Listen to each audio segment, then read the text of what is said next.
Hey, welcome back to another show of On the Couch with JC. Today I got a special guest on. Got my man Barry Baker on. How you We're doing? about to get serious into some business here, talk some real serious business. Like I said before, Barry, the reason why I got you on the show is because I really feel like I can learn some things from you.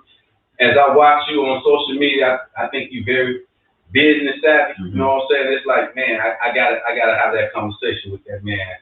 Definitely needed to have a conversation with you. So what we gonna do? We gonna start off with you, talk about your upbringing, where you're from. Hmm. You know what I'm saying, and try to work our way on up into present. All right, well, I appreciate that. First and foremost, I appreciate you saying I'm very, very business savvy. A Mhm. lot of people say that, but I like to also be like I'm very down to earth. So That's cool. yeah, that's Yeah, I all think that that too. all out the way. But yeah, definitely business savvy. Been in real estate Mhm. over about 22 years now. In Illinois, they allow you to start about 21. Uh-huh. So about around 18, 19, I was hanging with the older cats in the hood, and they was doing real estate things. So I was pretty much catching on to what they was doing. Mhm. After a while, once I turned 21, was able to get my license. Boom, never looked back. So you basically bought your first piece of property at the age of 21. I didn't buy it. It was actually given to me. Okay. And see, that's a lot of things when it comes down to this whole real estate game. People think it's always about cash and play, or you got to have credit or stuff like that. There's so many ways to get into real estate without having a dime. And you see all types of promotions, commercials, and stuff like that, where they have all types of schools and programs where they teach you, hey, you come in here, you give us, $20,000, $30,000, we teach you the game of real estate. Mhm. That is true, but you don't have to spend that much money to do all that stuff. The knowledge is out I not to cut you off, but Mhm. let me cut this fan off. there. Yeah, sure. I was wondering, was stuff like that, is that a scam? You know what I'm saying? Because I see those all the time, and normally they come on in the wee hours of the morning when they talking about that. So I be thinking things like that is a scam, but they really can teach you some things. They can teach you some things, but you don't have to spend $20,000, $30,000 for it. Okay. The reason why they come on in the wee hours in the morning is because that's when usually when people are up praying and I wish I need my problem solved and stuff like that. And boom, hey, I gotta get quick rich schemes that hey, do this stuff. Yeah. They get rich. But at the same time, the information is true. Okay. A lot of the information though, what they tell you, a lot of people like us are not gonna actually go out there and perform it because it just doesn't make no sense because a lot of it is actually going to a person and saying, hey, I can sell your house, Mm-hmm. put your trust into me. Black folks don't have trust in nobody. That's true. That's So true. it is what it is. Well, before I get into it, because I want to ask you another question. Somebody actually told when I told them I was having you on, they told me to ask you this question. But first, Mm-hmm. this house right here, I don't own it. I basically rent it, but I've been in this house for almost 10 years. Mm-hmm. 2 years into this house, the man offered to sell it to me for 40 grand. Mm-hmm. I turned him down because I didn't think I was gonna beat this.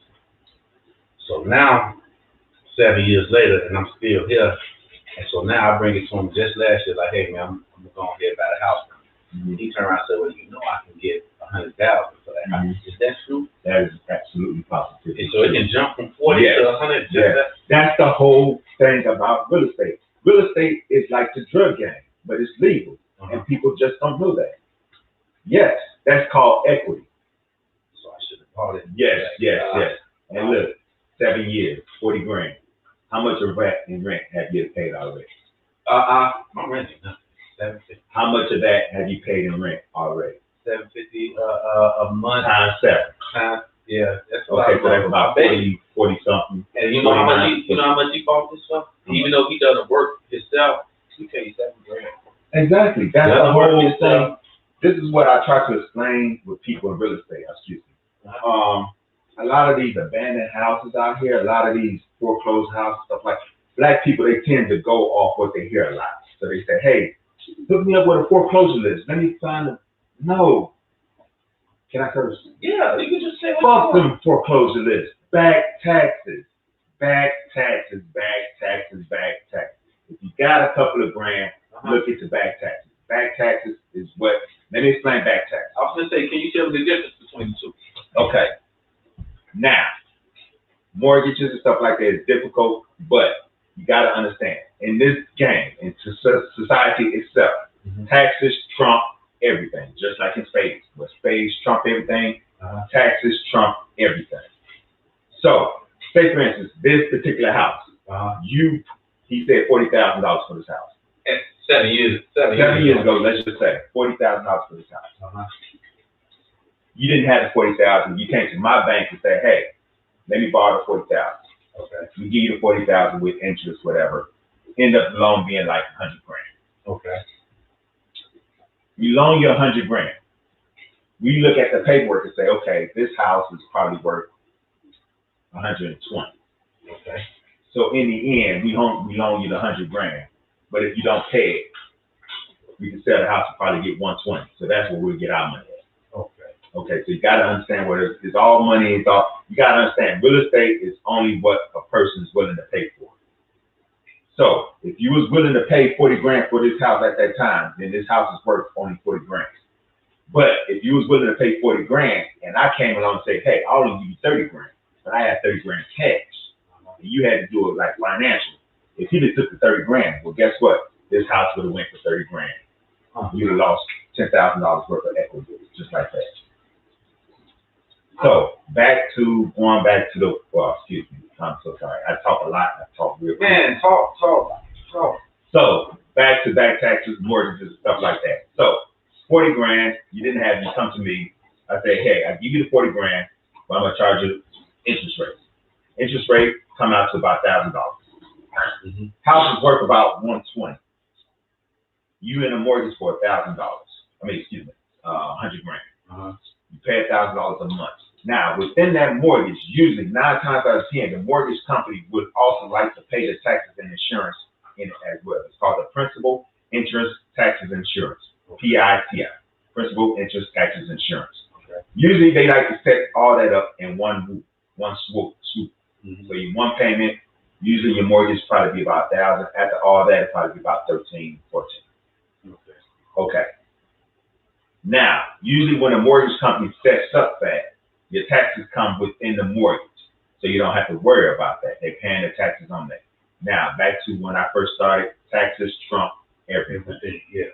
Because I would, not to cut you off, but I would think when they say foreclose, that would be the same as paying like the back taxes. No. See, that's something, I'm pretty sure I'm not the only one that think like that. No, it's totally, taxes deal with the county. Wherever the county the house is located in, that's the taxes where you're going to be paying for. That doesn't have nothing to do with the mortgage. Understand? Now, when we talk about mortgages and liens and stuff like that, a mortgage is just a lien. That's all it is. A mortgage is just saying, "Hey, Johnny took money from me. Johnny owes this much money. I have interest in this property." It does not show ownership. Okay. A lot of people get that confused as well. A mortgage does not show ownership. A deed shows ownership. In Illinois, a deed shows ownership. A mortgage is just a lien. Understand that? A lien is just, hey, you owe a bill. Now, it just shows that they have interest in the property, which means that, yes, they can't foreclose on it and show the judge that, hey, we got interest in this property. And, with it being a get-along game, the judge, one hand washes the other, they take the property, stuff like that. But the beauty of back taxes, let's get back to back taxes. So let's just make it simple. Let's say you pay $1,500 a month. Mortgage, interest, insurance, all that's in there. Okay. Cool. Now, say for instance, you get a shady mortgage company or somebody who just don't deal with the stuff like that, and you got to pay your mortgage, and you got to pay your interest and your taxes and all that stuff. Now, that's where the trick is going, because if you do not pay those taxes, they accumulate. Now, like I said, we go back to the saying, back taxes trump everything. Right. So, you're paying your mortgage. You're not paying your back taxes. You're paying your mortgage. You're not paying your back taxes. So, after 2 years, let's say for instance, after 2 years, you owe $2,000 in your back taxes. Okay. So, even though you're paying your mortgage, you owe $2,000 in back taxes. Right. So, here's the scenario. This house, you bought it for $40,000. Right. I loaned you $40,000, but I'm gonna charge you $100,000. Okay. Now, equity. You got to understand what equity is. Equity is the value of the house. That's no money that you do not owe, nothing on. So say for instance, you purchase this house 40 grand, you've been paying 20 grand into it. Well, guess what? You have 20 grand worth of equity into it.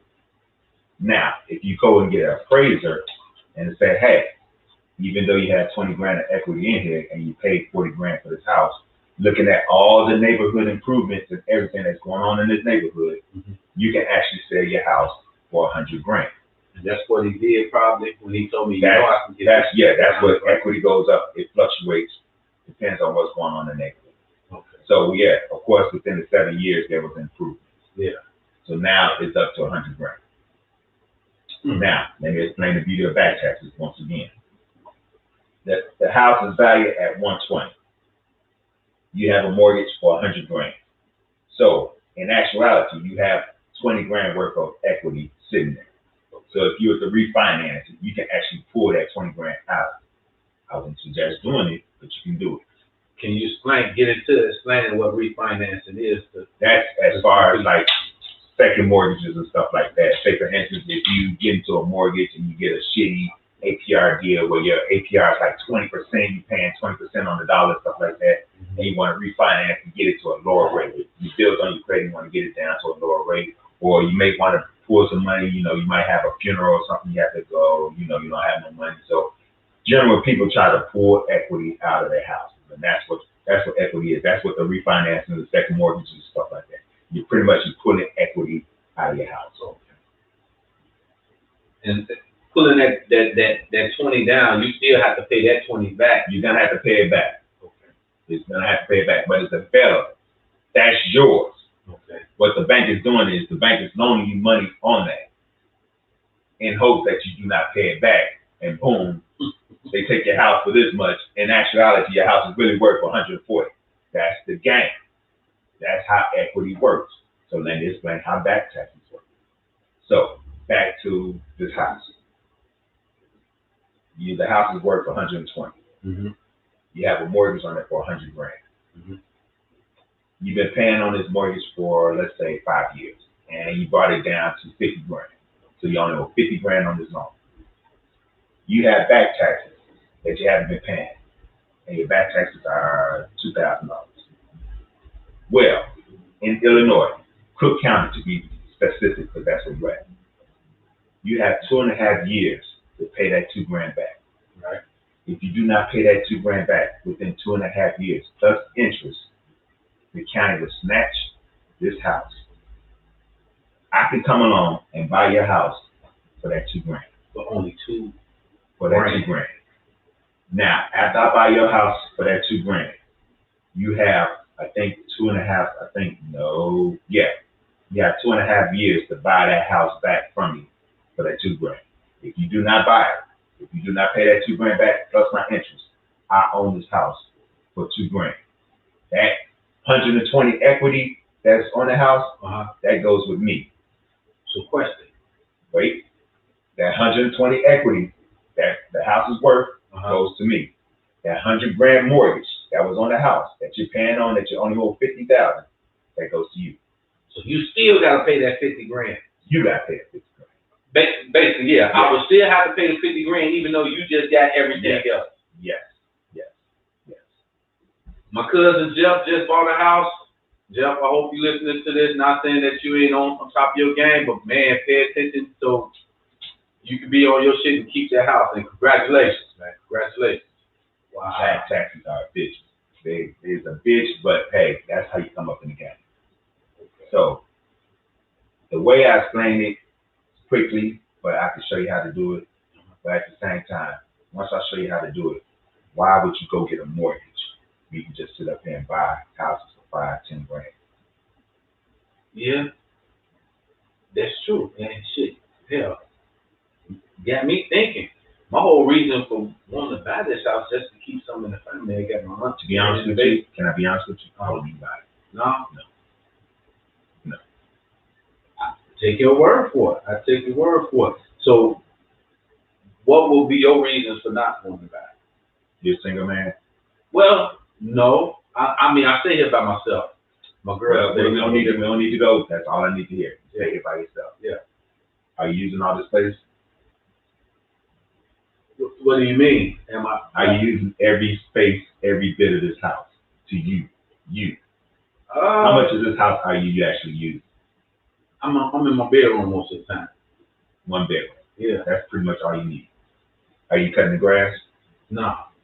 The guy that actually owns the place come out and cut the grass. Okay. So, do you think your one bedroom is actually worth $40 grand? No. Thank you. That's all it is. That's all it is. Wait. To you, it may not be worth it. But say for instance, I may have lived here in the past, and this may be my grandmother's house. Mm-hmm. I may be able to pay $1 million for it. That's the beauty of real estate. It's not what's on the market; it's what somebody's willing to pay for. This is the opening. This is what I'm asking for it. But this is not necessarily what I'm going to get. I would like to get something in there, somewhere around that range, but it's actually valued at what the person's willing to pay for. Mm. So even though this house, you pay 40 grand, come back 7 years later, 100 grand. Mm-hmm. If you can't get 100 grand for it, it's not worth 100 grand. Yeah, I was gonna actually have somebody come out and praise the house. I would suggest to do that as well. Yeah. I mean, it got to have history. Doing my research and being in real estate, this is not even worth $40 grand. It's a beautiful house, but it's not worth 40 grand. Not 100 grand. 40 grand, yeah, 100 grand, no. You know what? And I haven't brought it to him because when I looked it up, I just recently looked it up, and it's still saying 45. Exactly. And that was just maybe a week ago. That's a blessing. I wouldn't even give him that. Really? No. Not in this area. I know the area. The area sucks. But this block, though, it's totally different. You see how it is outside? Mm-hmm. It's like that all year round. But when you around the neighborhood, totally different story. You know what I'm saying? If you're in, well, I don't want to say your address, but in this particular area, it's gonna come up soon. You got Chase Bank pledged $30 to $40 million to build this up. You got Tiger Woods golf. You got a golf setup, a golf park, a golf course set up. I think Washington Park, I think, where it's gonna have it at, which is over here on 67 in Marquette. Yeah. So yeah, you got that going. You got the Obama Library, which is in the High Park that's going up over there. Uh-huh. So yes, the area will be coming up, but for the price that they're asking now, no. We keep that in mind. Because like I said, I also got my aunt staying in the basement, and she don't know what those are. You know what I'm saying? And I will, on my mother's side of the family, I will be the first to basically own some shit. Because we don't own shit on my mother's side. Mm-hmm. My father's side, different story, but on my mother's side, as far as the immediate family, don't nobody, we all rent. So I wanted to get something like a house that the family, if they need to, they have somewhere to come. That's what I was looking at buying it. Mm-hmm. Once I done that, I was gonna rehab everything, redo everything, and I was moving out. You know, I was gonna let mom continue to stay in the basement and rent this out to someone. You know what I'm saying? No family member just yet, unless need be, but they can always go downstairs. Right. You know what I'm saying? Right. Oh yeah. One of my cousins told me to ask about that. What you think about the Airbnb? I think it's that's what she. I think it hasn't came soon enough. Okay. For real, it's just like a hotel, except it's going to consume. You can be local, close to most things that you want to be. Say, for instance, like Chicago was having like this Star Wars event, and it was people buying Airbnb all up in the hood. Mm-hmm. And I was like, why? They didn't really know what it was. You know, they didn't know. They come from all over the town and everything. But it was a great investment because they didn't care. They just was here for the event, and they was gone. Rental-wise, I would say no, because how many times are you going to hit on a convention or something like that to hit? Depending on where you put that Airbnb, you can't just grab an Airbnb and put it in the hood. It's not really going to work out. You got an Airbnb that's somewhere towards the downtown area, somewhere where it got a lot of nice little traffic, and yeah, a lot of gunshots, it's not going to work. Because she brought it to me, and she was like, that's her next, that's what she's trying to do next. She really want to do it in Florida, though. She's from here, but she said she went down to Florida and was in the Airbnb, and she was like, huh. It was her second time staying in one. The first time she said she stayed in one in Louisiana, and it was in the hood. The inside, she was like nice as hell. Outside though, she was like, we was literally in the hood. Most Airbnb like that. There's some in Chicago like that. There's some in Atlanta. I go to Atlanta all the time. When I'm in Atlanta, I grab an Airbnb. And she was like, Johnny, I'm thinking about buying some property and just doing that. Making them into Airbnb. She said, there's good money into it. So she was like, well, when you get them on that, ask them what they think about it. You know, like I say, it depends on where she buys it at. You know, because true, one night at an Airbnb could be $100, $300. So what about that continue the rest of the week? What about 2 weeks down the line? You got to constantly keep somebody in that unit. And you got to constantly pay to have somebody in that unit. You got to have insurance. Is it really worth the bang for the buck? Would you do an Airbnb versus rental? If you can get the rental, I would suggest doing a rental. Airbnb is just any old person coming into your house any old time, they don't care. Whereas rental, they can have somewhere to say, hey, this is somewhat mine. Yeah. So they will kind of take care of it versus Airbnb. So you got to look at all that when it comes to all that stuff. But it definitely depends on where you put it. Exactly. If I was to look into investing in Airbnb, Florida would not be a hot spot because, yes, true, Florida is known for vacations, but exactly, Florida is known for vacations. So you're competing with people, millionaires and billionaires. Right. You're competing with people who already got condos out there on the strips and stuff like that. When I send it to you, Ebony, pay attention. What he's saying. It's just common sense, that's all. That's what she's definitely talking about investing in. So I hope if she got the money to do it, then yes. But if she just starting off and saying, hey, I want to grab a condo here, a house here, or that, not Florida. Not Florida. Florida is notorious vacation and retirement home, and no money. So you went to Westinghouse. Mm-hmm.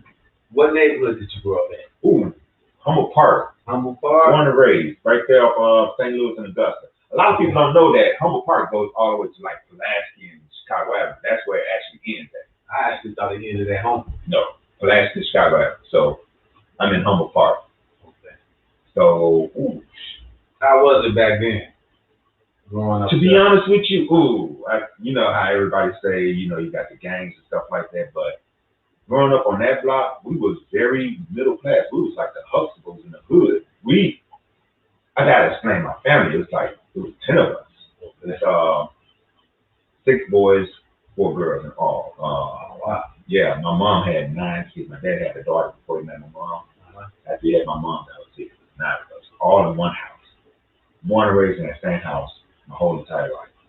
Same block. I'm assuming it's a big ass house. No, 4 bedroom. 4 bedroom. 10? Yeah. Well, basically 12 with your parents. But hey, they made it work. Made it work, 2 to a room, but it worked out fine. It was like close knit. Yeah, it was. You hear people. I can't sit up there and say, how people get on there and talk about they had a hard, rough life and stuff like that. I cannot say that because we was very middle class. My dad. I was embarrassed to say my dad was a garbage man. Growing up, because kids are rough, but that was good money. It was very good money in the 80s. That's what I'm saying. You know how kids bust your balls. Oh, your daddy, he's a garbage man and shit like that. But he had everything. So we was the troublemakers on the block. Wasn't no gangs and nothing like that. We was the gang. But we was very middle class, very mixed neighborhood. Yeah, we was predominantly black.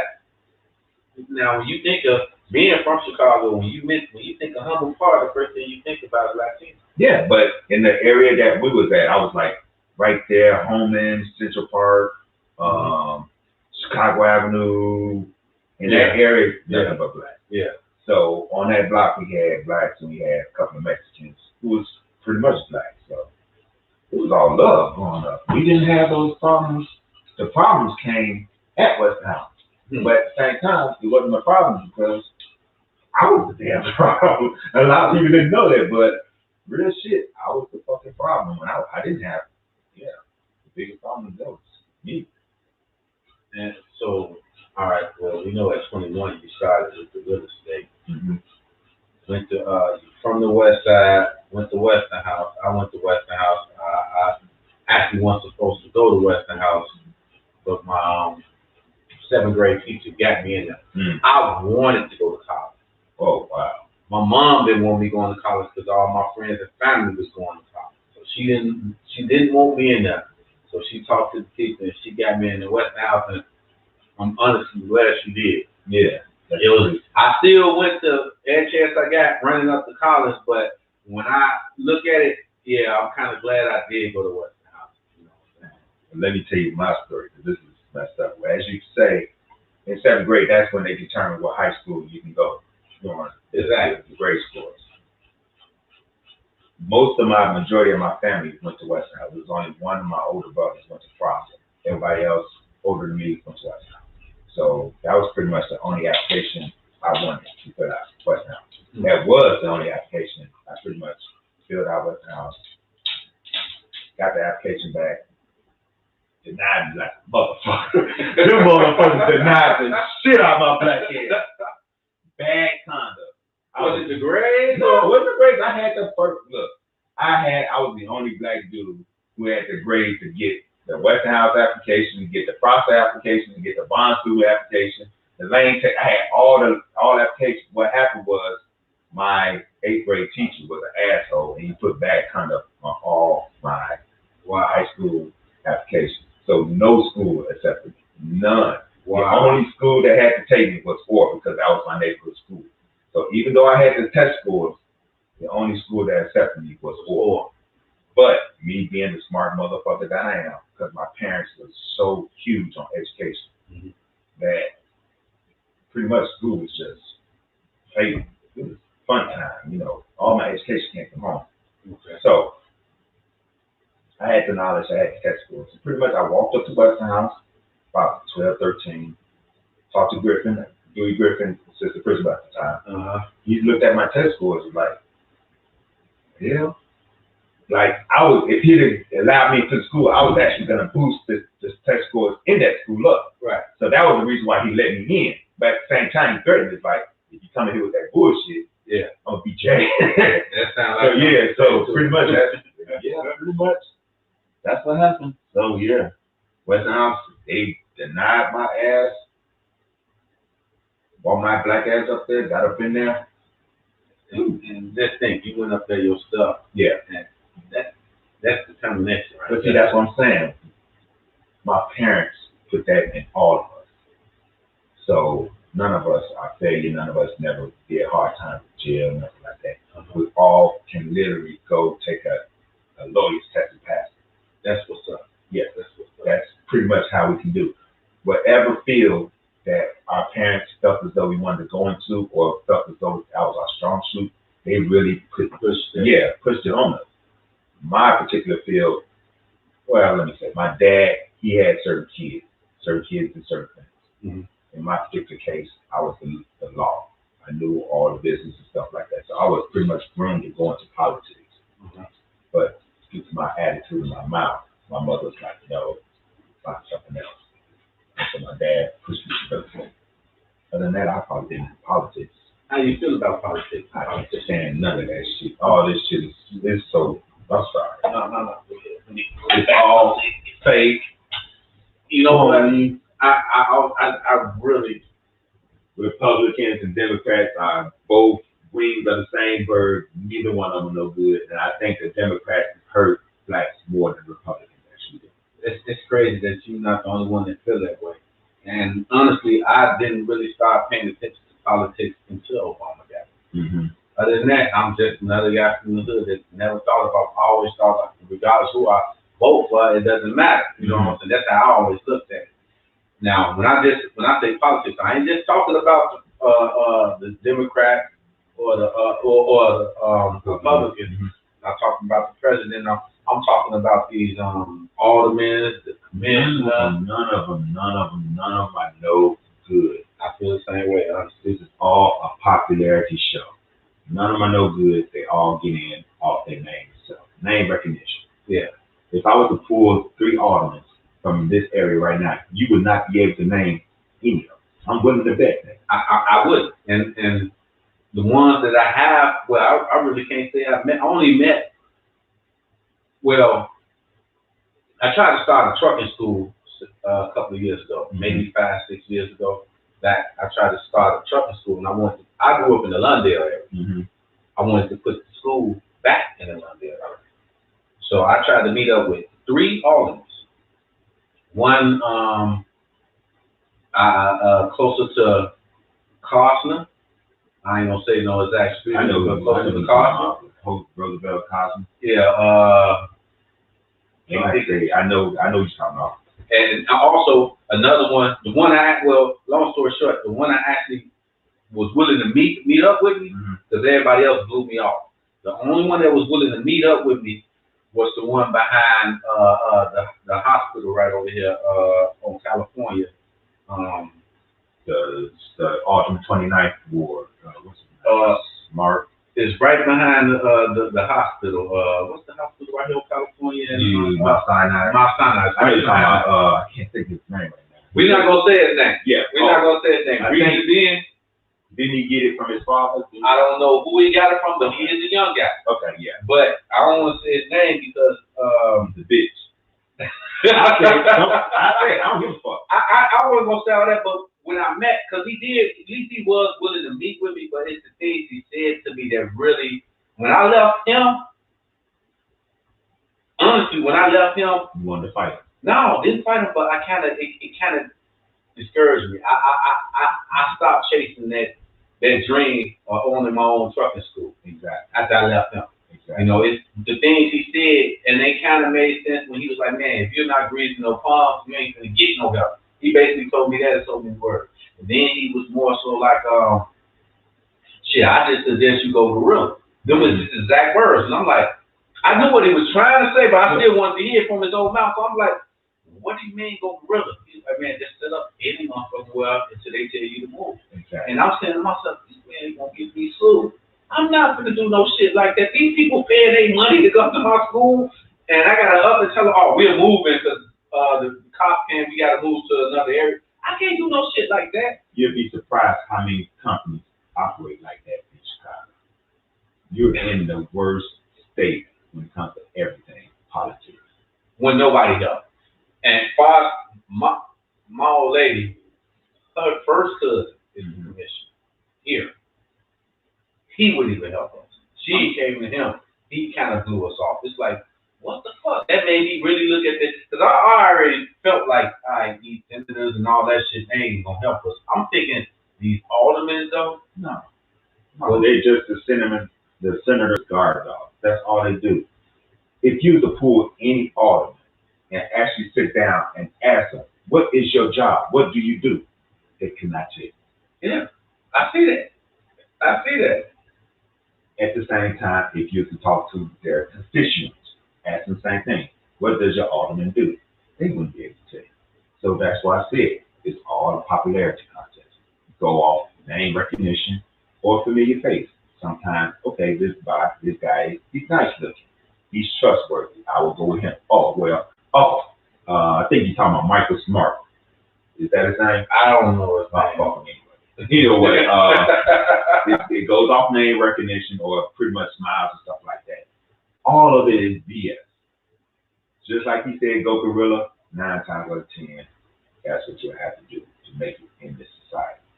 And because usually when the aldermen see you trying to do something, that's when they cleave to you just so you can read their pocket. Okay, he got money. He's trying to do something. Let me show that I'm the alderman and he has to go through me to get shit done. That's how they operate. That's fucked up. That's how they operate. That's really sad because, I mean, my intentions, I know it's good money in the trucking school, but seeing the shit that's going on, not only today, but 5 years ago, this shit going on, and these kids that's running around here doing this shit, it's either friends of mine or I know somebody in their family child. Mm-hmm. Me being 45, these young motherfuckers out here today, right. I'm pretty sure I know their parents. So I'm looking at it as, let me put something in the neighborhood, and they'll look at it and be like, damn, Johnny Cook got this trucking company, this trucking school, and let me go and get into this trucking school, and maybe I can do something with myself. thinking I can help some of these young brothers. Right. But when you go to the alderman and you get this type of answer, man, basically what he's saying is, man, unless you gonna give me some money, I ain't gonna do shit for you. Exactly. It's fucked up. Exactly. That's why when I do these deals, that's why when I deal, I never deal with the office. If they come to my face, I shut them down. I don't deal with them. You got to look at it. You got to understand. You're in Chicago. You're in the state of Illinois. Illinois is the most corrupt state out of all the states in the union. You got to understand. Look at the Cook County president, whatever his name is, Michael Madison. Mm-hmm. This dude's been in office since 79, I think. Not even a mayor's been in office longer than he's been in office. Right. He is corrupt. He is corrupt. All this shit is corrupt and crooked. That's why I say I used to go downtown every day, complete bum, jogging pants, bed jersey, complete bum, but knowing every law just as much as these lawyers, just as much as everything. I can sit up here and tell the lawyers laws that's been changed, stuff like that. But they look at you, at their appearance. Okay, what he knows? He's a bum. Yeah. Same thing with aldermen. They look at their appearance. Okay, he wears his nice suit. He talks a good game. I'm gonna elect him. Or word of mouth, just like John Stroger. He got into office because his father, Stroger. Right. Same thing. Word of mouth, all this stuff. I forgot what's the name of it.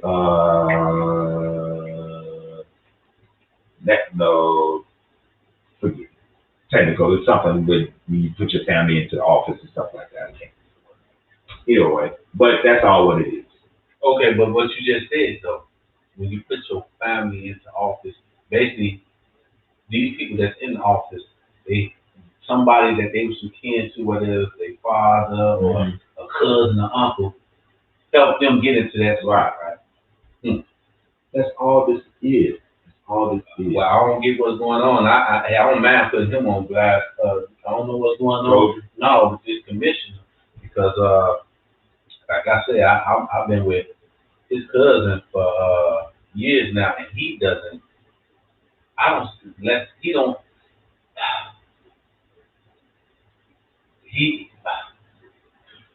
If I had his position, I'm trying to look out for all my people. Exactly. I'm starting with my family first, and then those friends that I see really trying to do something. I'm not gonna put you in a position if I see you out here on bullshit. Right. But if I see you really trying, I'm gonna help you get to that goal. Right. Whereas with him, it's not like that at all.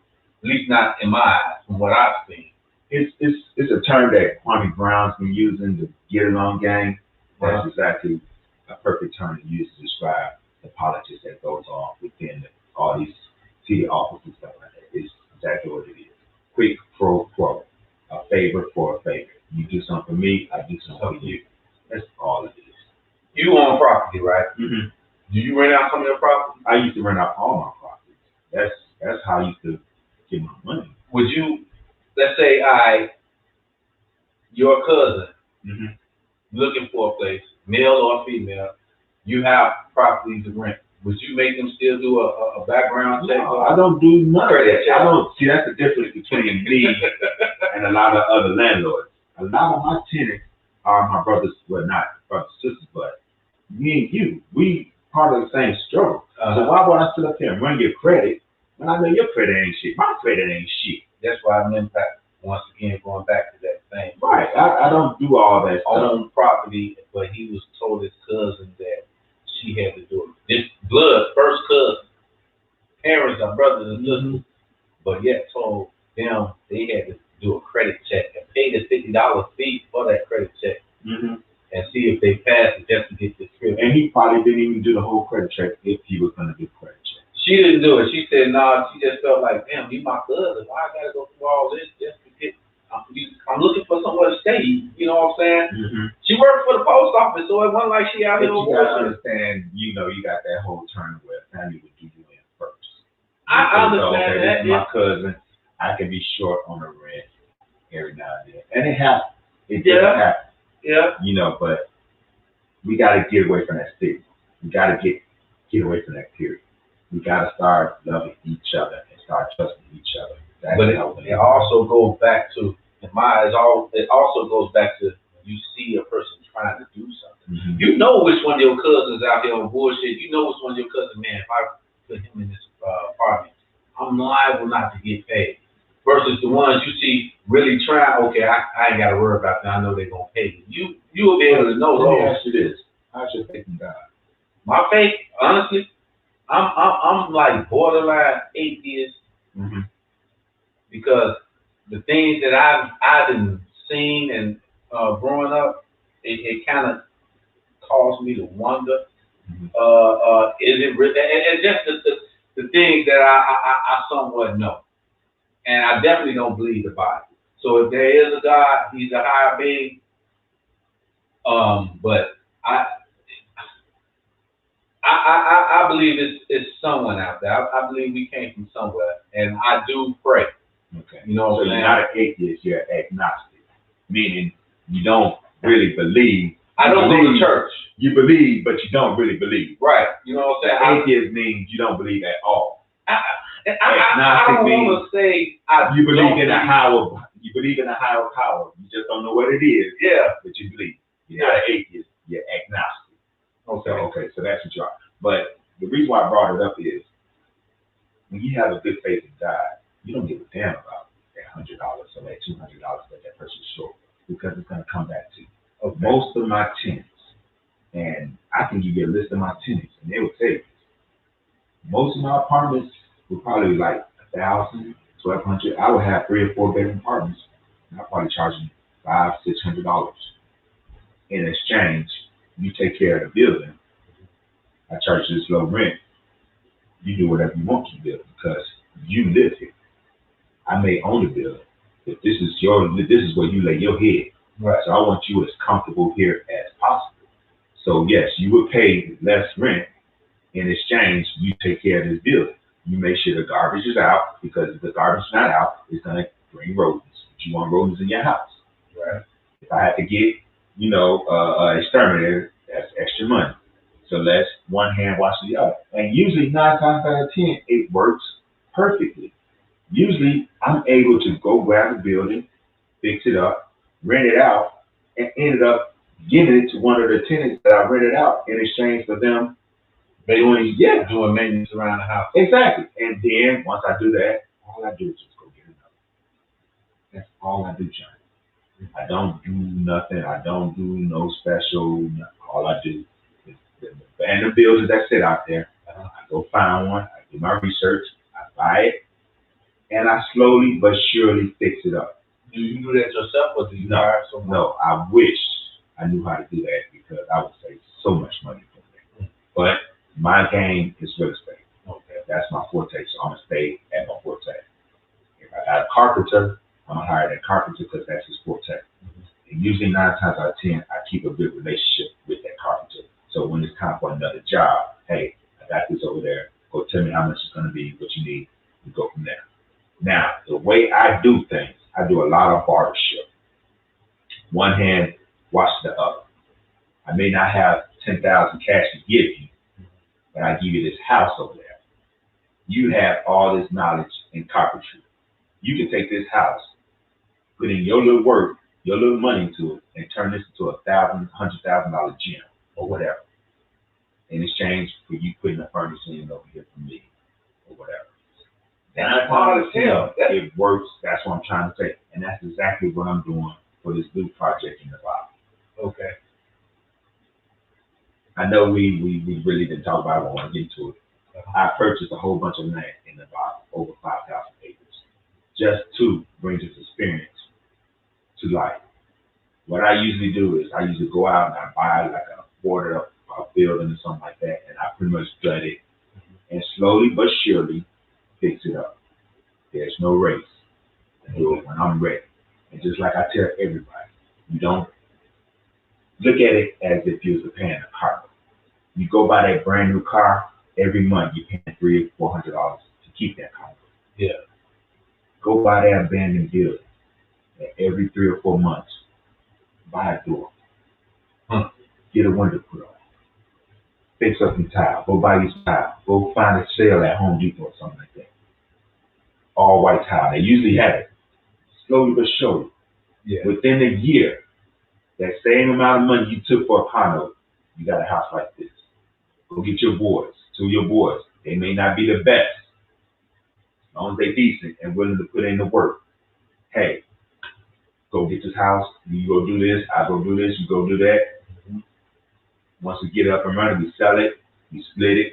We go buy the next one. Just like the drug game. Exactly like the dope game, except you're not going to jail. That's crazy. I have a brother that's a carpenter. I have my son even know carpentry. Shit, I got an uncle. That's what he do for a living. I just never and not trying to. I have a decent amount of money. You know, I make a decent amount of money just like that. Where yeah, I never. By just really being me, not being married yet. Once again, I don't stay with no one. My girl comes spends the night, so I go out to her house. I never thought about buying property up until last year. Right. But see, a lot of us don't because we didn't get that from our parents. Yeah. Our parents was usually renting or stuff like that because they didn't know. And just like I said when we first started the conversation, the house I grew up in, that was the only house I knew growing up in. 9 kids. My older sister, she lived with her mother, but 9 kids. There was 11 of us in that one house. And we stayed in that house for over 30 years. Hey, it can be done. When Hispanics find a house, it'd be 20 or 30 of them, they move into that house. That's true. Same thing. They fix it up, boom, boom, boom. 15 of them break off. They go find another house. 5 stay in that house. They go work another. Same thing. You could have did that. The same thing that you did with this radio, this podcast. The same thing you could have did with the real estate. Hey, your cousin the carpenter, your little brother this, put your team together. Hey, this is what we're going to do. Boom, boom, boom. And it would work. It always does. It's just free money sitting out here and people don't know what to do with it. There's a lot of reasons why people don't know what to do with it. Is there credit? Like, not for these back taxes. No. So, reason why I asked that, because I'm hearing stuff like, when you're a first-time home buyer, you get all types of credit. That's true, but you got to look at it like this. That's credit. The same with the. Let me say this. Credit is a trap. If your mind is full with all that credit BS, you are not making it in this real estate because you'll forever be in debt to the banks. That's what credit is, debt. And I don't understand why people would go to so much length to go get all this credit, go fuck it up, spend all this money to build it back up, just to go build it up to get right back into debt. It don't make no fucking sense. You just described me. I just described 98% of black people out there. Yeah. They do all this shit just to go right back into debt. And then usually what are your 2 main purchases? A house or a car. Yeah. Exactly. Yeah. Wow. What are your plans for the future? My plan is to take your ass and everybody out here that I can move into Nevada. The reason why I bought all this land in Nevada is very simple. Not to cut you out, is those the deeds you sell? Yes, those are the deeds. I want to, I couldn't do let's read it in, but yeah, we're going to talk about that. Okay, no problem. Whenever you're ready, bring it. Unless you want to bring it up right now, but. Whenever you want to bring it up, but tell me what you're about to say now. No, my whole goal is to try to get as many people out of Chicago, out of Gary, out of Flint, Michigan, as much as I can, out of wherever I can, but the whole goal is pretty much the surrounding area with us. And so what I did is I went out and I purchased a bunch of land, a bunch of acres. What I did was I compared it to Oak Park, whereas Oak Park is about 3,000 acres. Okay. Midway Airport, you familiar with Midway Airport? Yeah. Midway Airport, 640 acres. Okay.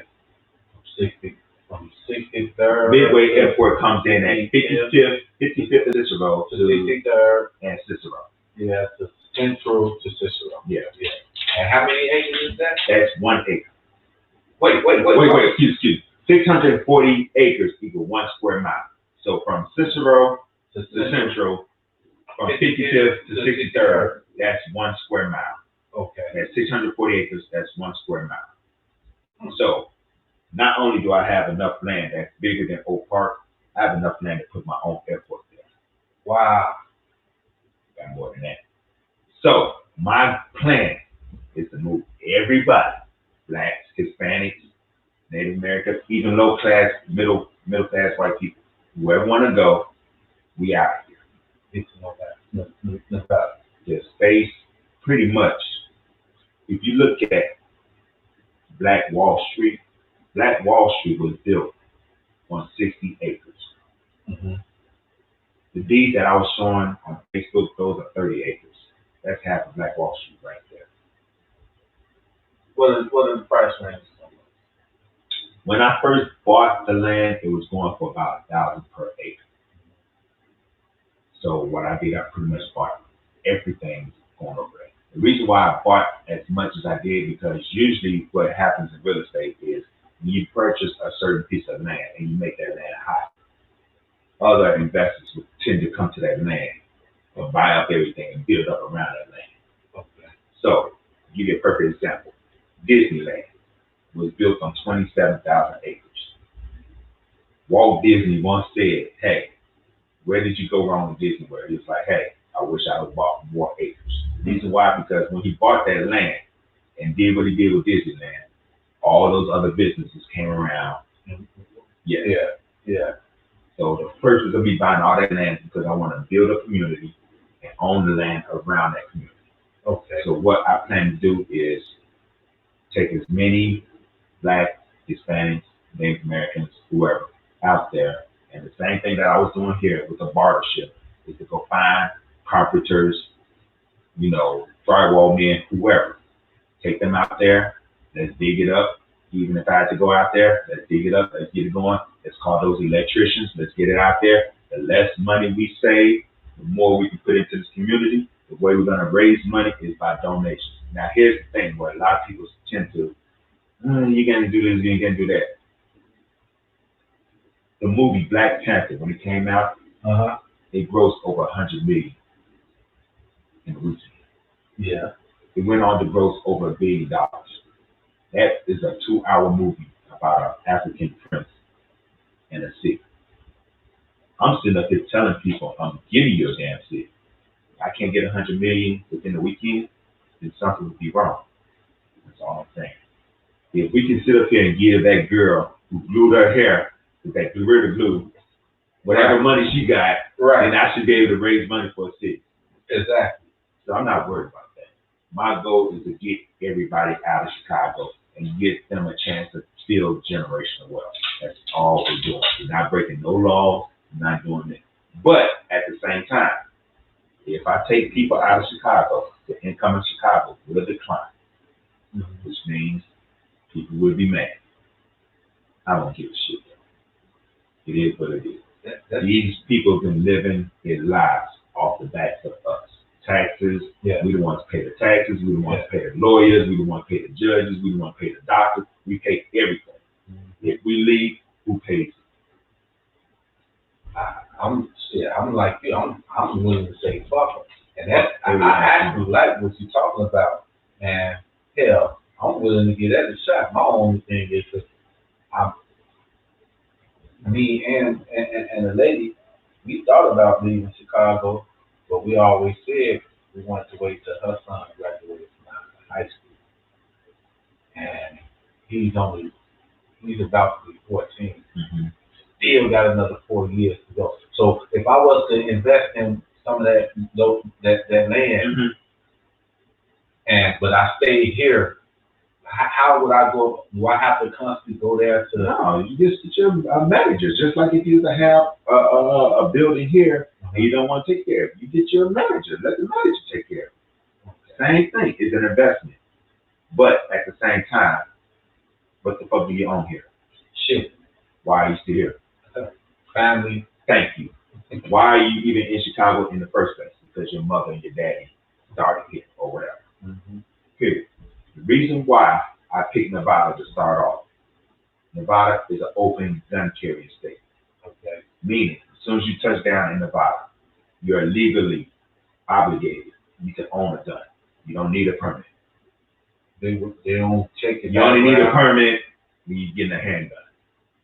You can have a long rifle all at once. You can go to Walmart and buy you a gun. You don't need nothing. Basically, no shit. If everything was to be right and the right people were to move out there, yeah, you wouldn't need none of that. Exactly. Let me get to the point.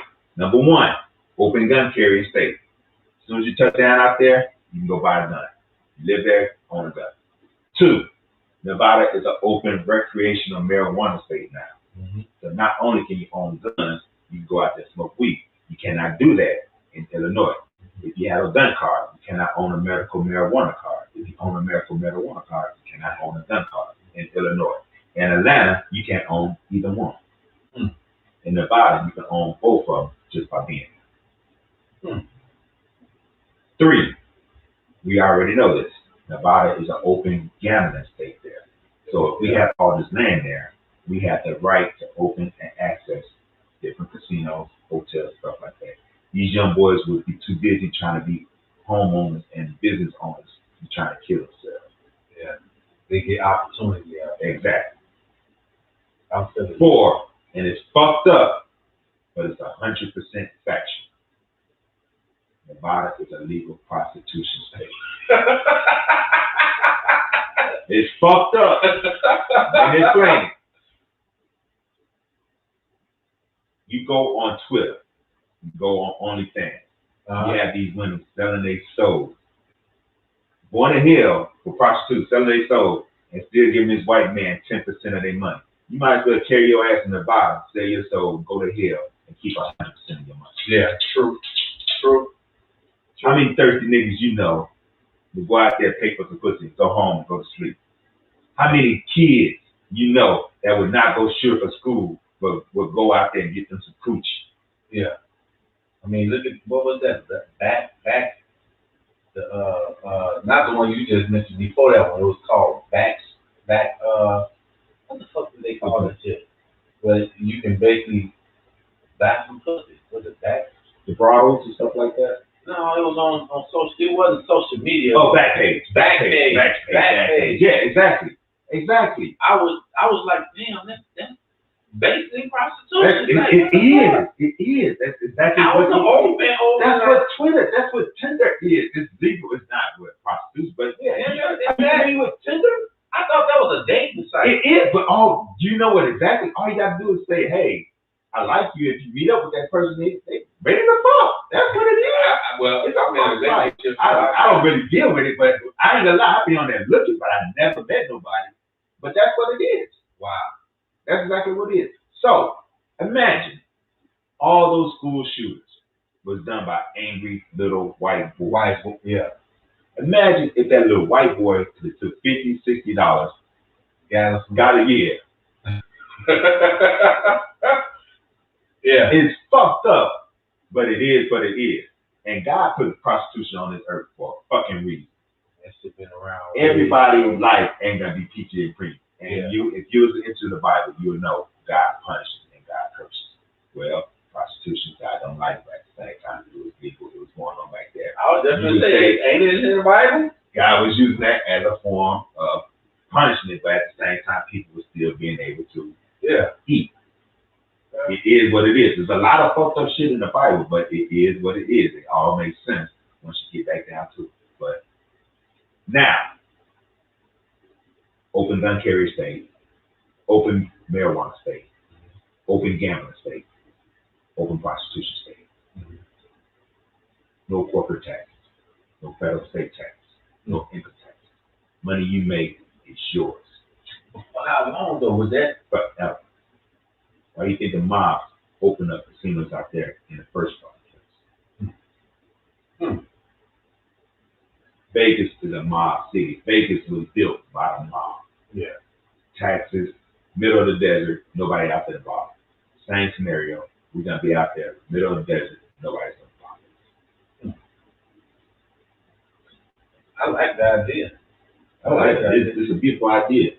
Tasha, Ready. Reddick stay out there. She's seen the man. She don't seem like she want to come back. You know, she's nice. She's my best friend, one of my closest friends, and she loves it out there.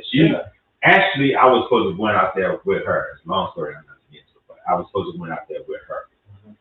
And when I do go out there, she's going to be part of the process of the whole housing market and everything. So yeah, she's a big part of it. It's going to be a few of us warriors out there. Yeah, so I look at a few people that actually, I went to school with and or grew up with that moved out there, and they actually like it. Like they ain't came back. You know, a lot of times I see people move out of town, they end up coming back. They seem to like it. And, yeah, they enjoy it. Spacious. It's spacious. You got the heat. We're black. We're not supposed to be in these codes and shit like that. Vegas is built for us. Yeah. You know what I'm saying? That's the reason why, if you look at the map and you look at like the Western continents, you look at New Mexico, you look at Arizona, you look at Nevada, ain't nobody really out in those. Yeah. Mexico is beautiful. It landed. Oh my God. Mexico is so beautiful. Man. I bought land. When God gave me this idea, I bought land in Nevada, Utah, Wyoming, Arizona, New Mexico, and I'm trying to get some land in Alaska. Why Alaska? That's impossible. Really? Yeah.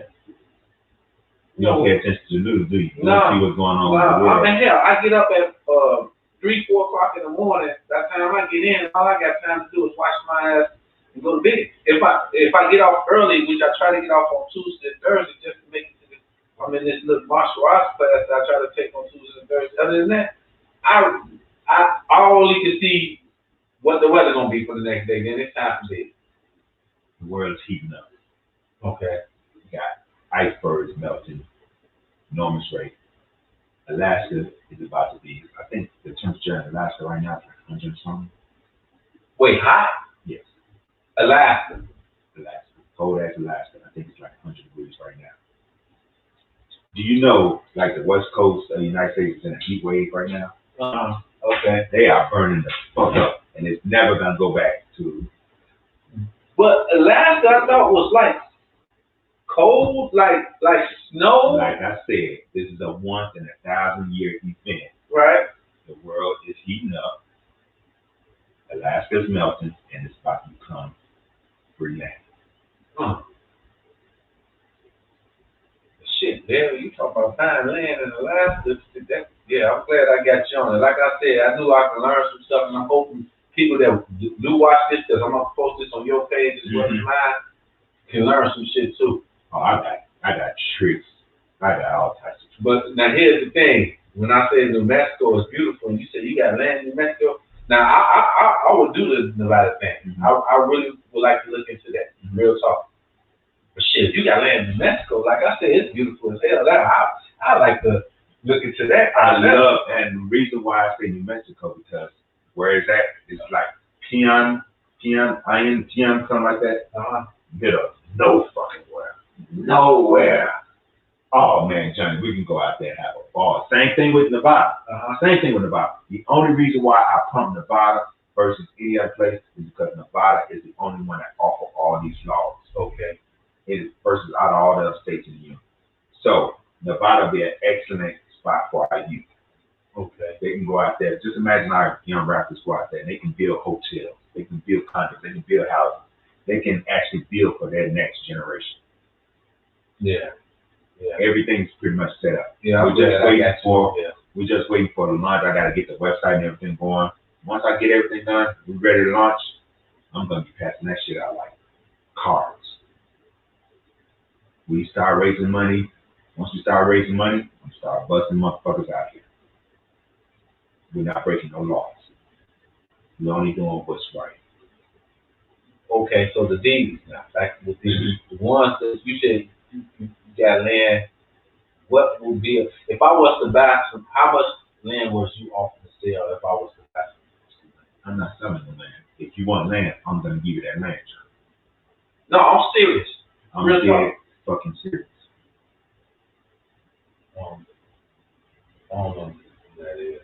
But anyway, man to man, eye to eye. If you say, Barry, I want an acre to do this, I'm going to give you a fucking acre to do whatever the fuck you want. I would like the shit. Build me a house out there. You was going to get a house you fucking.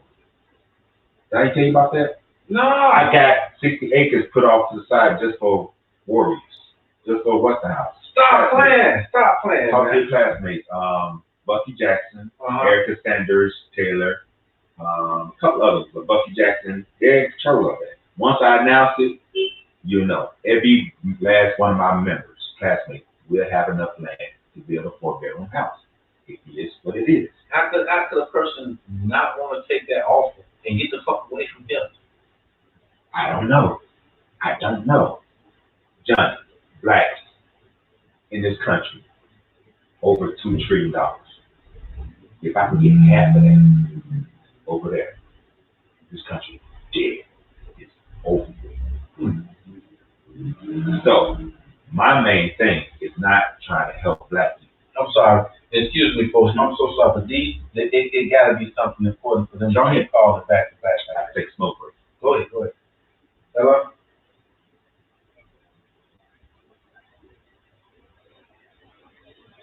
All right. Yes.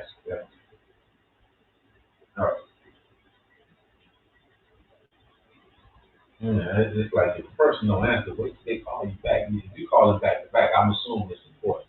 Yeah. It's all good though. But yeah, the whole purpose is, at the same time, I'm helping black people, but my true intention is to piss off the city. I don't give a fuck about the city. I don't give a fuck about the mayor. I don't give a fuck about none of that shit. So if I can get all them people to move out this regular ass city, this is going to hell. As far as what's going on these days, like with the shooting, the innocent people getting shot. You know, back when we was growing up, the last thing you do is take it downtown. That was like a no-no. There's no structure. There's no dad. You got to understand. The same nigga who's our president, Joe Biden, in '94, made that law, that crime bill law, and wiped all of us out. The OGs that we looked up when we was growing up, they was locked up. From '94 on to like 99, 2000, our OGs was locked up. Yeah. So we didn't have that. You know, I was lucky I had a dad and my friends had that, so I was able to call upon them. These kids, their dad's been locked up. They don't have no leadership. So of course they're gonna be down. They don't give a fuck. Man, why? They don't have nothing to care for. Nothing. Understand. I know you got kids, but understand a 20-year-old black man in this society today doesn't have an education because what? Especially nowadays with this whole COVID thing or whatever. But they're not teaching. They took trade out of high school when we was back in high school. We was the last class with trade. Yeah. So they took that shit out. There's no factories, nothing in the neighborhoods. No. Our youth don't have nowhere to go. They don't have nothing to do. Lack of jobs, meaning they lack of having to interact with other races. So there any YMCA's around? They don't give a fuck. Yeah, it is, but where's the funding? YMCA, what, if it's not cool, they're not gonna deal with it. So yes, I'm homeless, shit like that, but I'm in these streets. I'd rather go lay on somebody's couch versus going to YMCA because I'm at the YMCA, all this nigga at the YMCA. I don't know why our youth think like that, you know, but it is what it is. Our job as older big brothers, I think we need to step up and do the job that our parents and our grandparents did. And that's all I'm trying to do.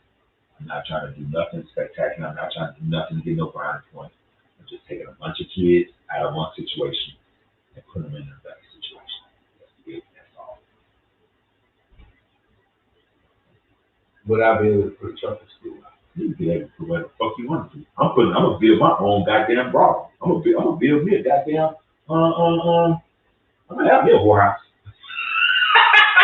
I'm gonna call it no gun. I'm gonna have nothing but white, the baddest white bitches in there. I'm gonna pimp the shit out of my hand. I ain't gonna go all that. But trust me, I looked at all the laws. If I did want to open, it's called a brothel.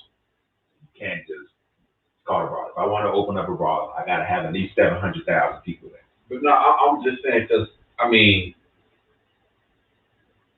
we move the youth out there. We want them to have something, you know.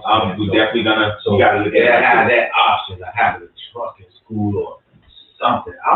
Hey, yeah, keep me in tune. And, cause, hell, the business, I'm trying to start here. Okay, hey, I have my own trucks and stuff, but I'm literally trying to start, me and my old lady actually going to start another business, trucking business. And I was looking into the box trucks for a reason. Mm-hmm. You don't need CDL. I have a lot of guys come up to me talking about driving, but for some reason, it's hard for them to get their CDL.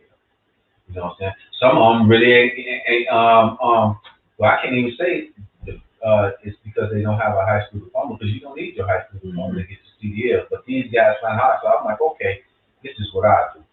I get a smaller truck. You can do the same shit I do, and you won't even need the CDL. As long as you keep a clean license, you can still get a job. My whole thing is trying to do something to help others, just to stop this shit that's going on. Cause I got 7 kids. Mm-hmm. Well, including my girl kids, I have 10 kids. If you count her kids too, they're mine too. Mm-hmm. I have 10 kids. I have 13 grandkids. Mm-hmm.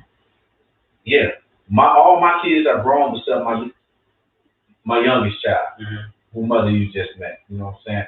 That's all my kids is grown, but I'm so scared for them. Because them that 20-year-old you just was talking about, my boys, I got 3 of them. They that 20-year-old. My daughters, they seem to be doing fine. They on their things, but my boys, thank God, they're not really like heavy in the street. You know what I'm saying? Like that, they working guys. Mm-hmm. But shit, they getting killed too out here in these streets. You know what I'm saying? So, but imagine if we can take them and say, hey, you don't have to shoot him. Come over here with me, and I can turn you to a landowner. I can turn you to a business owner. Exactly. I can show you how to make just as much good money. Because at this point, it ain't even about money. These motherfuckers kill it. It ain't just. But like I said, it all depends on how much you believe into the Bible and how much you believe in God. Because if you really look into the Bible and you really look reading to God and stuff like that, you will understand this is all part of a curse. This 400-year curse. This is us. I don't know. I don't want to really fuck you up and stuff like that. With the blacks and Hispanics and stuff like that. But if you really look into the Bible, or if you really don't want to have time to look at the Bible, just go on YouTube and look up Hebrew Israelites, black Hebrew Israelites, and you will learn a lot. You will learn a lot about your history. Like, dude, you're gonna find out like all this shit is a bunch of lies. Everything. You're going to find out that the blacks are the true Jews, and so are the Hispanics and Native Americans. You're going to find out a lot of stuff, but you're going to see that, hey, a lot of the stuff that went on with us blacks and everybody else is all part of a curse. Now that curse is over with. And it may seem like some weird spell shit like that, but this shit is actually true. All you have to do is read it and find the right people to lead you down the right path. All you have to do is get on the YouTube and look at it. Hello? Yeah. Donnie, why do you think I said text me, man? I'm in the middle of a podcast. So you study calling, I'm thinking there's something important. And then when you just talk like that, boy, you just get the shit out of me. Real talk. Bye, man. I'm in the middle of something. Love you too. Damn. Cherish some time, man. Man. Don't worry. Cherish some time. My heart just, cause that's my little brother, my baby brother. And he's doing so good for himself now. Yeah, his background is, but anyway, I'm studying seeing this number pop up on my phone. I'm studying seeing them text me. Right. They study calling. And then the way he answers the phone, like in a panic. Yeah, is this Johnny brother? My heart just dropped. I just knew I was going to get some bad news. Right. That's when he would turn around and say, yeah, bro, this is my new number. Oh, wow. What?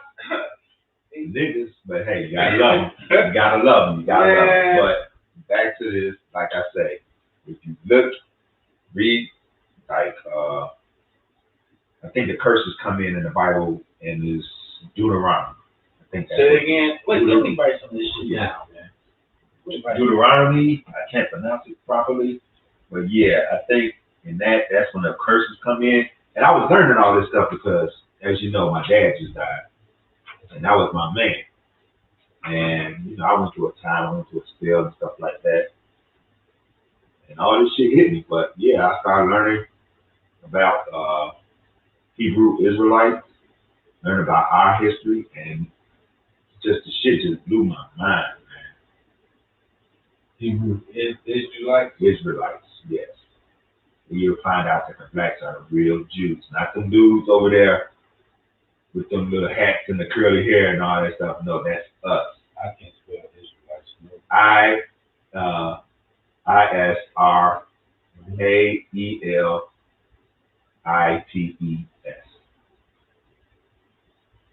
And that well, you see, I can find about the actual curse. Deuteronomy. I think it's, let me spell it. Make sure I spell it. DEUT. DE. Wait. Yeah. Duet. Like duet. So, okay. DEUTER.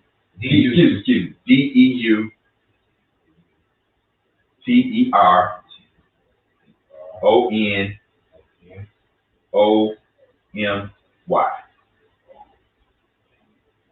Yeah, I would. So yeah, look up in that. Matter of fact, even if you don't want to read the Bible, type that into YouTube.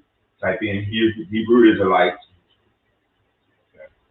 Type in Hebrew Israelites, and then type in that curse, Deuteronomy, and watch your mind get blown.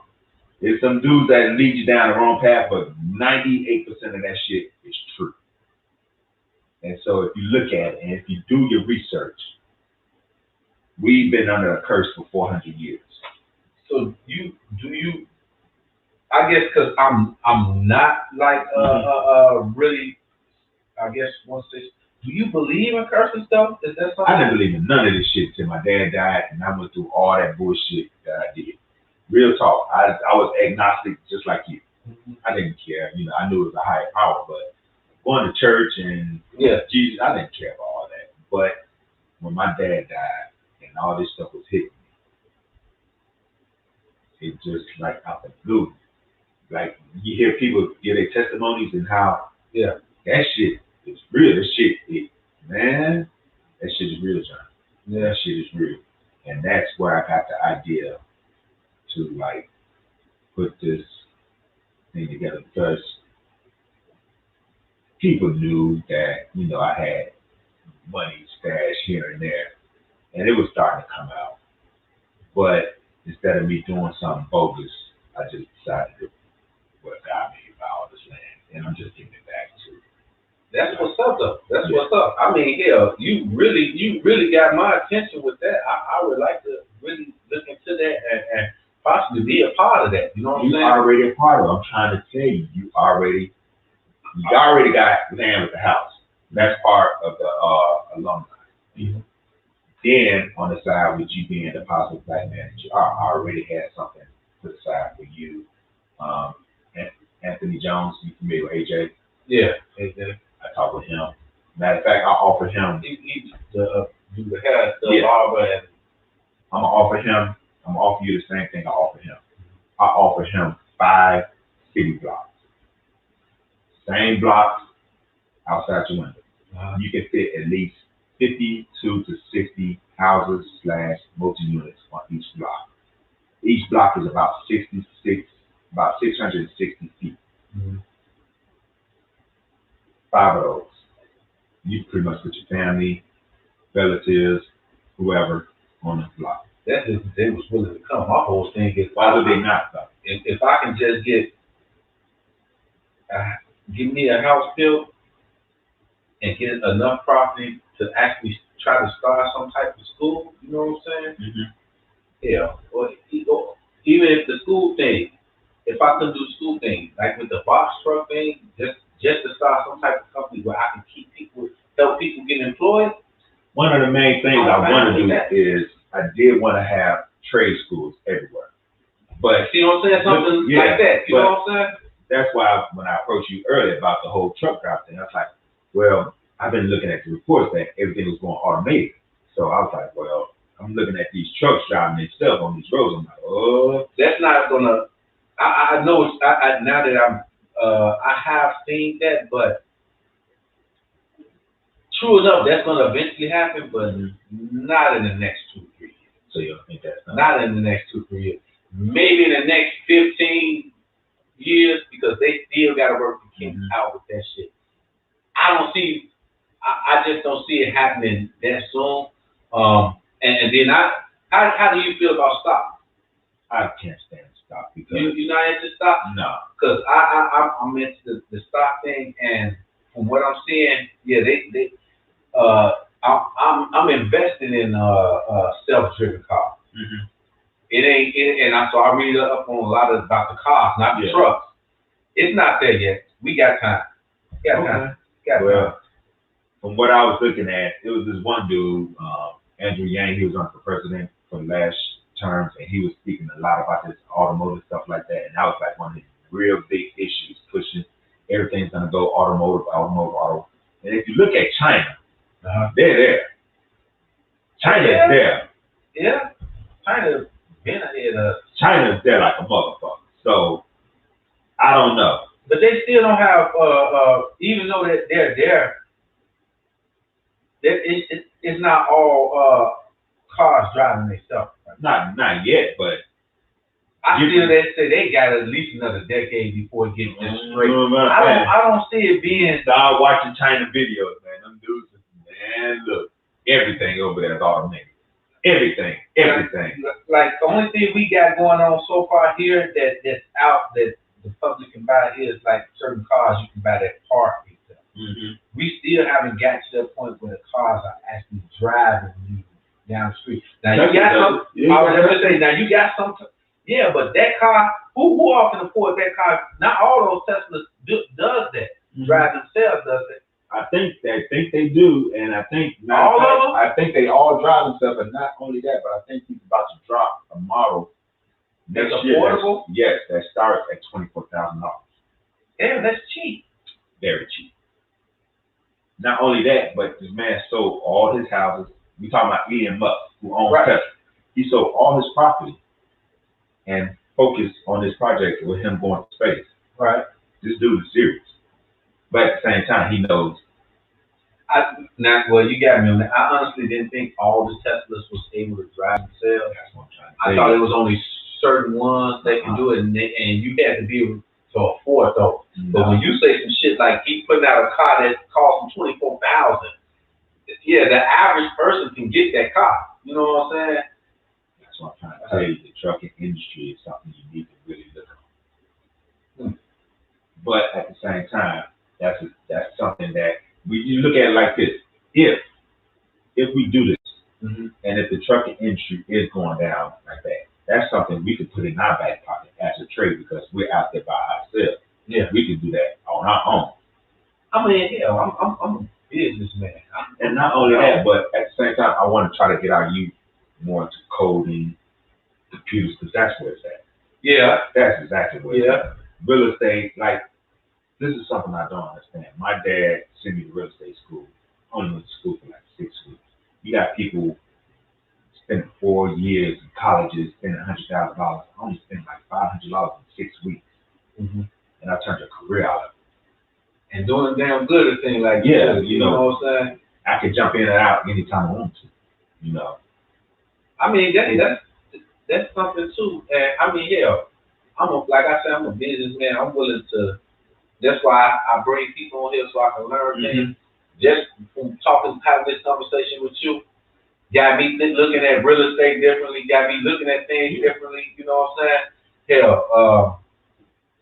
So I could see going out there, and if trucking wasn't a thing, I could possibly find something else to just focus on. That's what they're actually trying to do. They're actually trying to take truck drivers who's been in the game for 10, 20 years. They're trying to actually take them and retrain them into another field. Look it up. It's all on the internet. They're actually trying to do that. Yeah, that's what I'm saying. The trucking industry. I'm 16 years in and they're taking people like you and trying to teach them how to code. All this is on YouTube. I'm gonna have to look into this, Johnny. Yeah. The world that the world that we're used to. Yeah. Is no more. All that shit that we're used to, all that is gone. Gone. It will never be the same. But at the same time, it's a blessing for us take what you need to take. If your heart is set into that trucking school, get it out there. That's a trade that we're still gonna need. Just like driving. We're still gonna never. If we build our own community, that's a trade we're gonna need regardless. So get it out there. How would you go about convincing people? Like, yeah, I'm listening to you, and I'm as I'm listening to you, I'm picturing things in my mind. You know what I'm saying? How it could be. But not everybody thinks like me, especially these young people.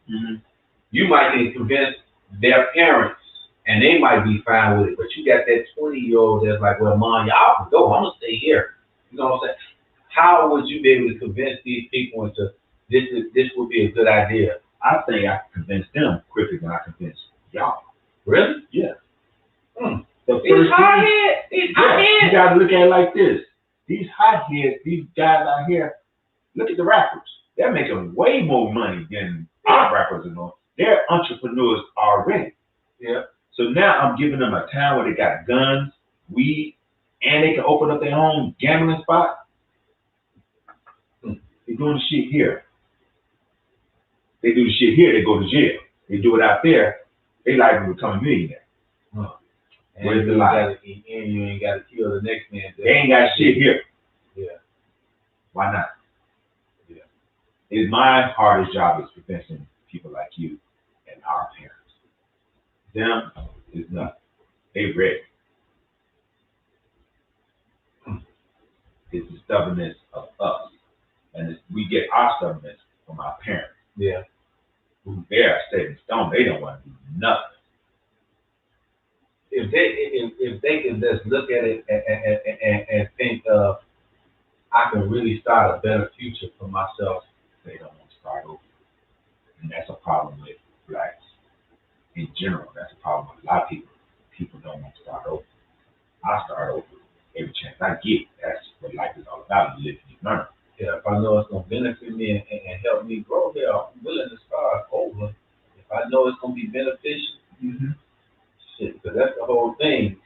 I've never, no matter how much I have, no matter how far I get, I'm never satisfied. I'm always trying to grow and get more. You know what I'm saying? I'm never satisfied with shit I have. But see, I look at life like this.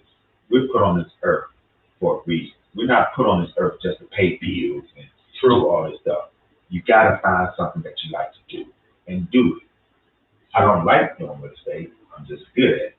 But from me being good at that, I can do things I like to do from real estate. So that's why I do it. You know what I'm saying? Yeah, I understand perfectly. Same thing with trucking. Yeah. You may not like it, but that's what you do. It So, pays the bills. Yeah, exactly. It definitely pays the bills, and then honestly, I don't like driving trucks because I honestly feel like if you reckless, it's very dangerous. Especially what I do. I pour tanks. It's a dangerous job, but it pays damn good. And I'm able to take.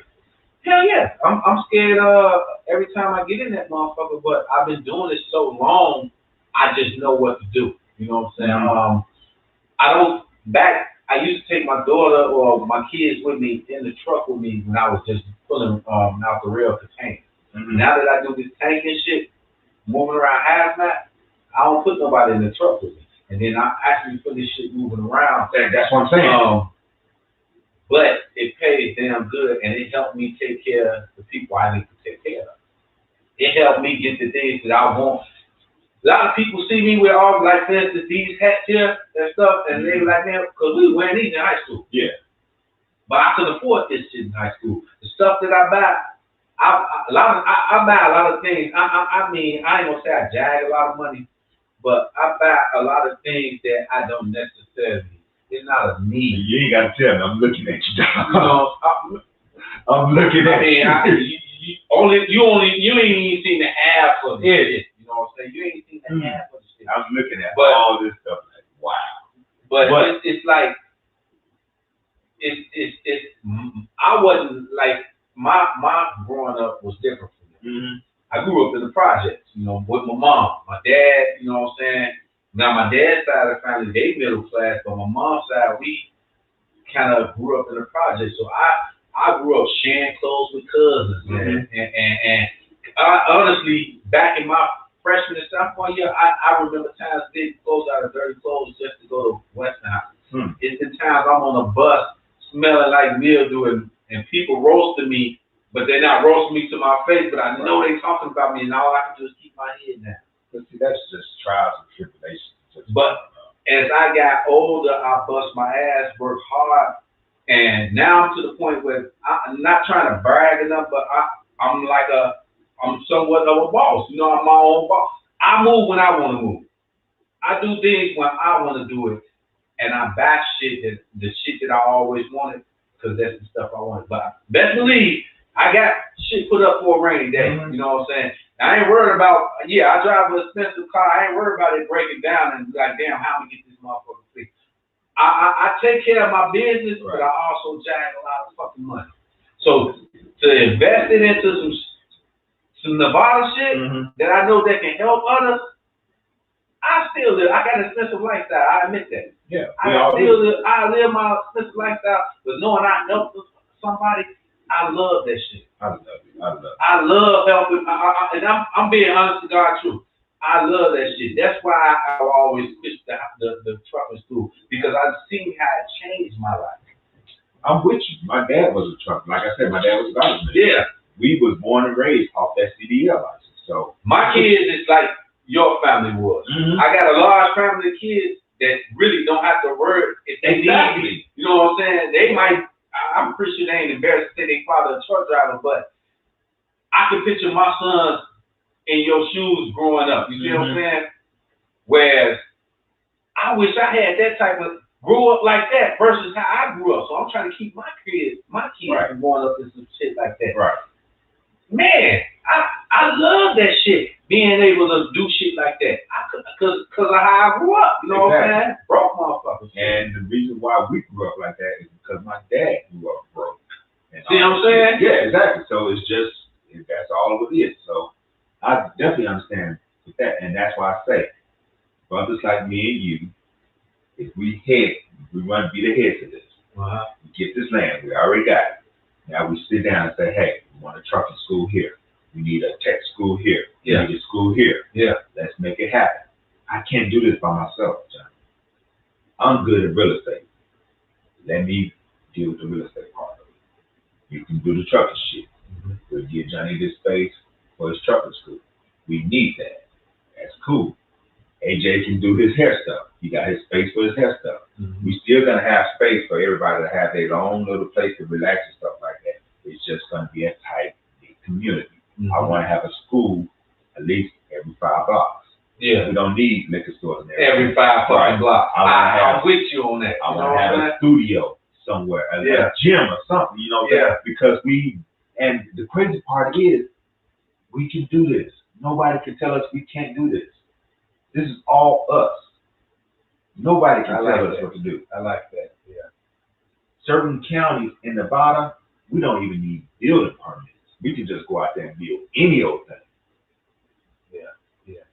Now just getting those that's really the deal. Exactly. Now the deed that I released online, that's just 30 acres. But like I said, Black Wall Street was 60 acres. So I'm showing you, I got half of Black Wall Street, and I'm just about to pass this shit out. We are about to do something that's life changing. I like the idea. I like it. I'm not doing nothing. There's nothing new under the sun. The first Black Wall Street was done the same way. 2 business dudes got together, was tired of this bullshit. Not to cut you off.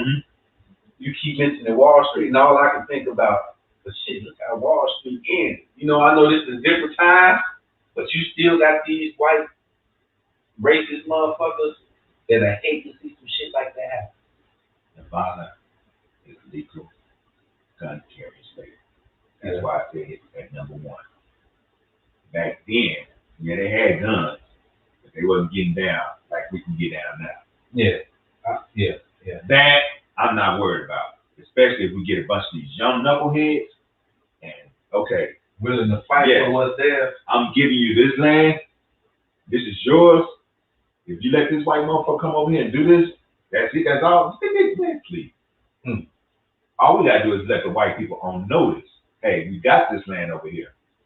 Pull up. Come on. Come on, please. Come on.